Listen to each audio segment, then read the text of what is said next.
j'ai appelé Marc, ça durait 1h15 au téléphone, et on s'est parlé, et on a parlé de Philippe, et je lui ai dit, tu sais, moi j'aimerais vraiment faire un truc sur ton oncle, et on voulait écrire un spectacle ensemble, et voilà.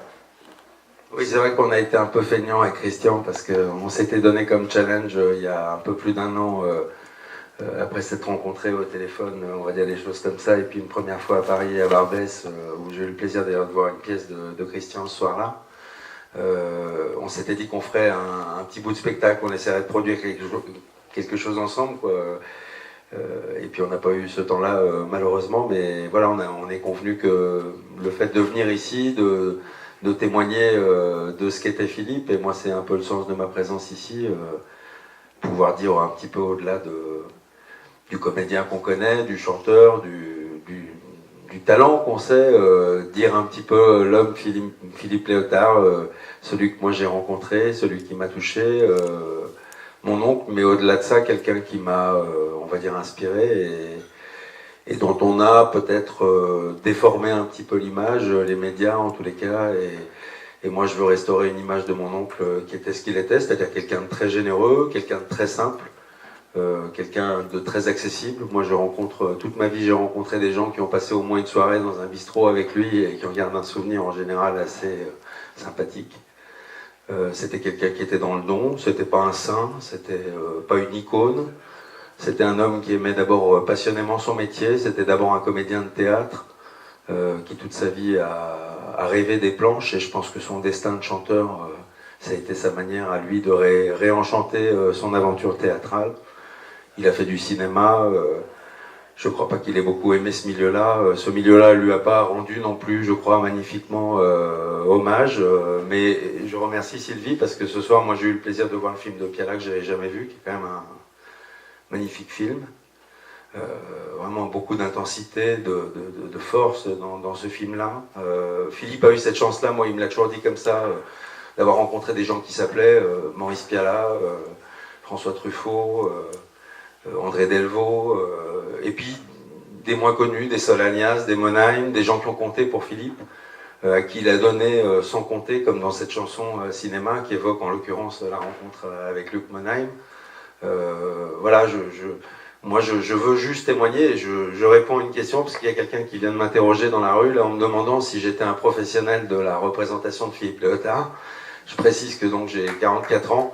C'est la première fois que je prends la parole pour parler de mon oncle. C'est peut-être la dernière. Je le fais pour Christian, pour le festival, pour mon oncle aussi, pour ma mère qui est partie à peu près au même moment que lui, pour ma famille, parce que c'est des gens que j'ai aimés passionnément et qui sont là, qui m'accompagnent aussi dans ma vie d'homme.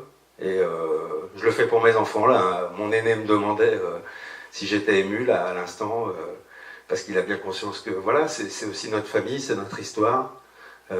Voilà, Philippe, je veux témoigner que c'était d'abord un honnête homme qui a aimé son métier, qui avait un niveau d'exigence artistique que sans doute peu ont mesuré, sauf ceux qui ont travaillé avec lui. Je pense à des gens comme Michel Piccoli, Juliette Binoche, qui m'ont un jour, le jour de sa mort en l'occurrence, parlé de lui en des termes que j'oublierai pas. C'est en l'occurrence eux des immenses acteurs, et ils ont été frappés. Patrice Chéreau, que tu connais bien. Je veux dire, des gens qui ont quand même une expérience théâtrale certaine, qui sont des immenses acteurs et qui m'ont parlé de mon oncle en des termes qui m'ont touché, quoi. Et c'est vrai que j'ai vu mon oncle à l'œuvre, puisque moi j'ai eu une petite fenêtre dans ma vie où j'ai étudié le journalisme à Paris, et où on va dire la journée je faisais l'école de journalisme, et la nuit je faisais la nuit avec tonton, on va dire. Et j'ai vécu 2-3 ans là avec Philippe, très sympa, avec notamment une aventure au théâtre avec Marcel Maréchal, Stéphane Bierry, le fils d'Étienne Bierry, pièce qui s'appelait American Buffalo. Ça a été une aventure magnifique. Philippe était exceptionnel de vérité sur scène. Moi j'ai vu cette pièce de la première répétition à la dernière au théâtre, c'est-à-dire tous les soirs. Donc ça a été une aventure un peu aussi avec Philippe, personnelle, puisque je le disais à Christian, mais je partageais sa loge, et pourtant il supportait pas trop qu'on vienne l'emmerder avant d'entrer sur scène. Voilà, moi il m'a offert des années merveilleuses, des souvenirs merveilleux, des rencontres merveilleuses. J'ai dit l'autre jour à la radio, puisqu'on a fait un direct, j'étais à Lyon au bureau avec Christian sur Radio France Bleu, et j'ai dit entre Christian et moi c'était une rencontre probable. il était probable qu'on se rencontre un jour. On s'est rencontrés voilà, par l'entremise d'amis qui sont là aussi ce soir. Et c'est voilà, ces histoires-là qu'on aime, c'est celles qui font notre vie, c'est ces rencontres. Et Philippe aimait beaucoup ces rencontres-là. Et il aurait été, je l'ai dit à l'équipe des Parapluies, très très touché de ce que vous avez fait de ces textes. Moi je vous en remercie du fond du cœur parce que je viendrai les écouter demain évidemment avec beaucoup d'émotion. Il aurait aimé cette idée en effet que ces mots courent sur le pavé. C'était un grand amoureux de Ferré, de la chanson française, de Fréhel. On a chanté tout ça ensemble, je veux dire. Et moi j'ai été nourri de ça, il m'a nourri de ça aussi.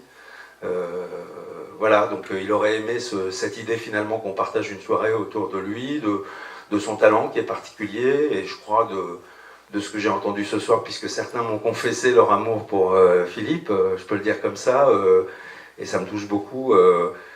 Oui, cette très grande générosité au fond, cette très grande sensibilité, qui fait de lui voilà, un acteur particulier, un être particulier, et qui a touché beaucoup de gens, et moi c'est ce qui me touche en tous les cas au fond. Je viens d'une famille où en effet il y a d'autres artistes, hein. On a un arrière-grand-père notamment qui est un grand photographe naturaliste, on va dire du début du XXe siècle encore, c'est Ange Tomasi. Il a eu beaucoup d'amour de ce grand-père aussi, Babo, qu'on aime beaucoup nous aussi. Voilà, donc on est fait de ce creuset-là, on est des gens de la Méditerranée, nous, donc on aime bien les mots. Et moi, je crois, les gens m'ont demandé là tout à l'heure si j'étais pas frustré de ne pas avoir fait du cinéma ou du théâtre. Moi, je suis frustré de rien. Je partage cet amour des mots profondément. Ma mère m'a appris à écrire et j'ai écrit très tôt. J'en ai fait mon métier. Ça fait 30 ans que je vis de ma plume. Je le fais autrement, dans un autre univers qui est la communication. Moi, j'ai choisi de fonder une famille avec Alexandra qui est dans la salle. J'ai 4 enfants, voilà, et je fais pas de cinéma, pas de théâtre. Par contre, j'ai beaucoup d'admiration pour les artistes comme Christian qui vont au bout de leurs aventures, comme le festival, comme les pièces qui montent, avec beaucoup de passion. Donc moi, j'espère revenir. On a dit aujourd'hui, Christian l'a annoncé qu'on allait créer un prix ici, Philippe Léotard, pour célébrer un petit peu la meilleure performance ou la performance la plus appréciée du public. Donc l'année prochaine, je pense qu'il y aura un prix Philippe Léotard, et vraisemblablement à la même époque, on se donne rendez-vous à Bayonne. En tous les cas, merci de votre accueil à tous et merci de votre témoignage.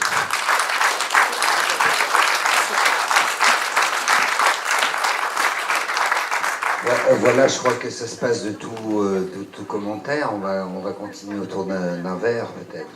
Merci Marc.